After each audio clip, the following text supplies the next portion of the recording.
নিঃস্ব অবস্থায় কি দোয়া করতে পারেন একজন মানুষ, এই দোয়াটা শিখে নেন, ইনশাআল্লাহ আপনার জীবনের সমস্ত সংকট কেটে যাবে। আমি নিজে ওই দোয়াটা বেশি বেশি করার চেষ্টা করি।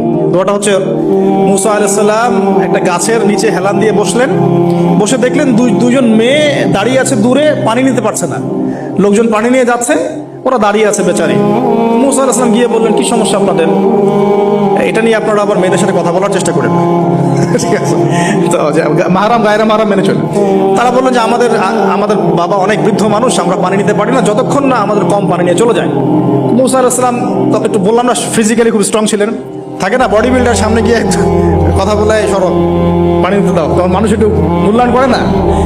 তো মুসা আলাইহিস সালাম এভাবে পানি নিয়ে দিলেন এবং বাছুরদেরকে পানি পান করালেন, করিয়ে গাছের নিচে এসে বসে আছেন। বসে বসে তিনি দোয়া করছেন, এই যে দোয়াটা তিনি দোয়া করছেন, রব্বি, একটা নেক কাজ করলেন, নেক কাজ করলেন না, মানুষের উপকার করলেন, নেক কাজ করে এসে গাছের নিচে বসে দোয়া করছেন, আল্লাহ এখানে তো আমার খাবার পানি বাসস্থান কিছুই নাই, আমি কি করব? রব্বি ইন্নী লিমা আনজালতা ইলাইয়া মিন খায়রিন ফাকির। অর্থ হচ্ছে, হে আল্লাহ, তুমি তোমার পক্ষ থেকে আমার উপরে যে নিয়ামতগুলো দিবে, আমি এর জন্য ফকির হয়ে বসে আছি।